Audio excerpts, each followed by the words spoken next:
Get, get, get involved. Get involved. Okay, y'all, Get Involved is back with more real talk and reasons why you should get involved in the Black struggle for freedom. Today, we're talking about why so many of our brothers and sisters are locked up and what we can do to decrease this number. Because something's got to be done with this corrupt system. It is so many of our families living in broken households. Too many families have only one parent, and with only one parent, there's only one income, and that leads to poverty, which then leads to a jail cell. Poverty causes many people to do things just to survive, and with records given to you by harassing, racist police, they know that you can't get a job, at least a job that will provide for you and a family. It's a war against Black people in America. Now I'm going to hit you with a few facts that should make my Black family angry enough and should pull the wool from over their eyes on the tactics used to put my people right back on the plantations, aka jail, as slaves, aka prisoners. 1, there are more Black men in prison today than were enslaved in 1850. So you can see how they are keeping us enslaved.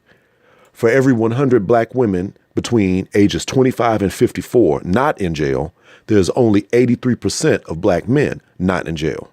That's a difference of 1.5 million. White women not in jail versus white men not in jail are at 99%. That's almost equal. And so in other words, it's almost a white man for every white woman walking these streets. So now you see why we have so many single parent homes in the community. It's by design. Most of this is due to the war on drugs. It was a war waged exclusively in poor communities of color. In some Black inner city communities, 4 out of 5 Black youth can expect to be caught up in the criminal justice system in their lifetime. They need to take the word justice out of it and call it a criminal system. Even though studies show that whites use and sell illegal drugs at a higher rate than Blacks, what's really criminal is that Black offenders receive longer sentences compared to white people. Blacks are also 20% more likely to be sentenced to prison than whites for the exact same crime. Also, African Americans are 21% more likely to receive mandatory minimum sentences, thanks to President Clinton. And now so many of y'all are voting for his wife. Clearly didn't do any research.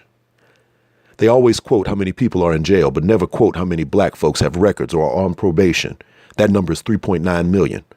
There are also 85,000 Black people on parole right now. Convicted people can't get jobs when released. So the vicious cycle of poverty causes 2 out of 3 state prisoners within 3 years of release to be rearrested just to survive. And now you understand why crime is so high. The prison industrial complex is in place with millions of jobs and billions of dollars at stake.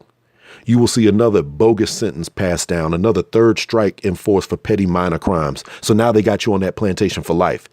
This is a business because now another prison needs to be built in some job-starved white small town to make money at the cost of a Black person's freedom or at the cost of breaking up yet another Black family.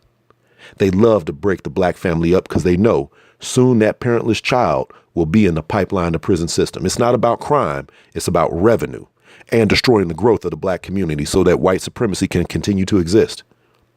Racist police in Chicago stopped Blacks without any indication that the people stopped have been involved in any criminal activity whatsoever.